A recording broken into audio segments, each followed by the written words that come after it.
तो इसमें क्या होता है, ये जो प्रोसेसेस दो चल रही हैं, बोन फॉर्मेशन की और बोन रिजॉर्प्शन की, ये पैरेलल चलती हैं।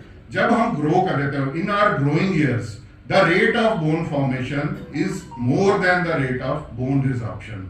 जो हमारा second decade up to third decade, तो जो हमारा बोन, जैसे हमारा मनी बैंक है, हमारा जो बैंक अकाउंट है उसमें पैसा है, वैसे ही हमारी बॉडी में बोन बैंक है। हमारी बोन की स्ट्रेंथ जो है वो बचपन से ही बनना शुरू हो जाती है।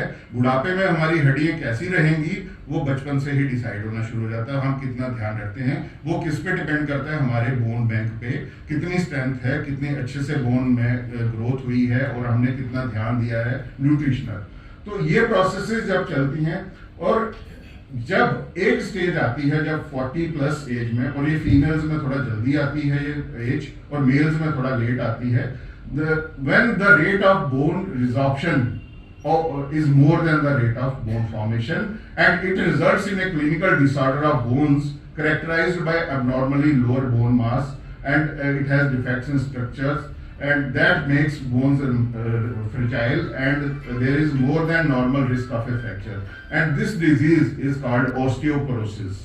ऑस्टियोपोरोसिस का नाम मुझे लगता है हम सबने पढ़ा भी होगा, सुना भी होगा, लेकिन ये इतनी ज्यादा कॉमन प्रॉब्लम है, इसको हम साइलेंट एपिडेमिक और साइलेंट पैंडेमिक का, कोविड पैंडेमिक हमने देखी कि हर जगह फैली, ऐसे ही एपिडेमिक होती है एक टर्मिनोलॉजी, इसको हम साइलेंट एपिडेमिक बोलते हैं, क्योंकि इस बीमारी का तब तक पता नहीं चलता जब तक हड्डी टूटती नहीं है। तो इसका पहला प्रेजेंटेशन है हड्डी का टूटना। सो द मोस्ट इसमें जो कॉमन हड्डियां जो टूटती हैं, स्पाइन के जो वर्टिब्रा हैं, और ये जो हिप बोन होती है जिसको हम बोलते हैं फीमर नेक, वो इसमें फ्रैक्चर होता है, या रिस्ट का फ्रैक्चर कॉमनली होता है।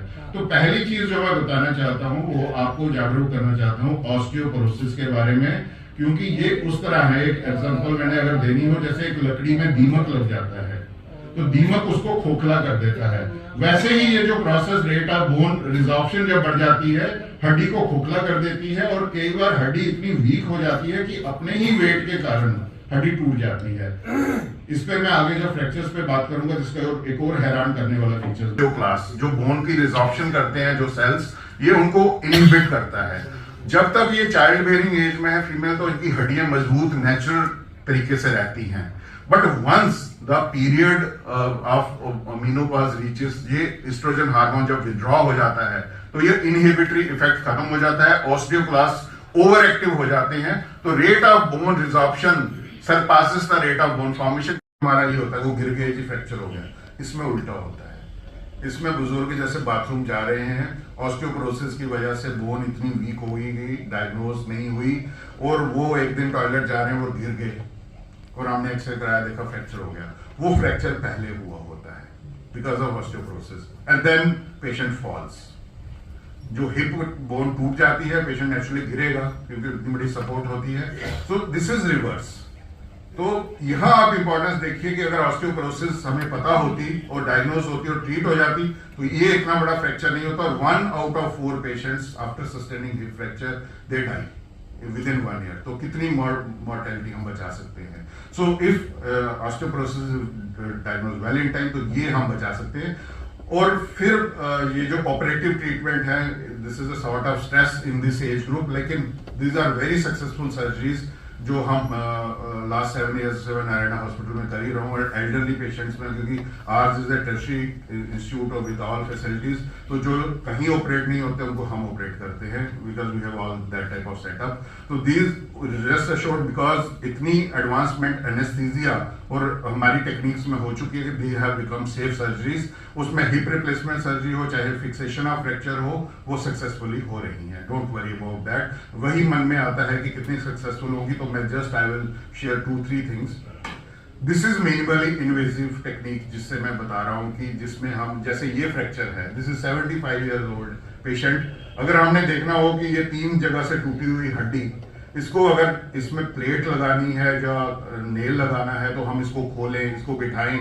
तो आज की टेक्निक देखिए, ये जो बीच वाला एक्सरे है, ये नेल इसमें डाला हमने, और ये नेल हमने सिर्फ ये इतनी स्किन में काट, ये हमारा चीरा है, ये जो इंसिजन है, आप खुद देख लीजिए, वहां से एंटर किया और यहाँ बीच में एक स्क्रू लगा है। इतनी सी इंसिजन, 10 ml के ब्लड लॉस, 10 ml भी नहीं हुआ होगा, ये हमने नेल इसमें वापस डाल दिया। This is what is called minimally invasive surgery, और ये surgeries we are doing commonly. In year 2018, I did this surgery in 104 years old patient, female patient. She lived up to 107 years and walked normally. 104 साल. Then in year 2 successfully, this is another record. तो इस age group में भी ये वाली surgeries हम कर रहे हैं सक्सेसफुली। दैट मीन्स अगर हमें ऑपरेशन की जरूरत भी है तो हमें धड़ल्ले से करवाइए, बेफिक्र होकर करवाइए, लेकिन एक अच्छे इंस्टीट्यूट में विद ऑल फैसिलिटीज, छोटे मोटे नर्सिंग होम में नहीं काम चलेगा। This is another message you have to take home. Now coming to problems of joints, जो अब तक हड्डियों की बात थी, फ्रैक्चर्स की बात थी, अब जोड़ों की बात है, क्योंकि हम ज्यादातर कंफ्यूज होते हैं कि हड्डियों की प्रॉब्लम, तो एंड्स होते हैं जॉइंट्स के, there is a natural way of protecting that is called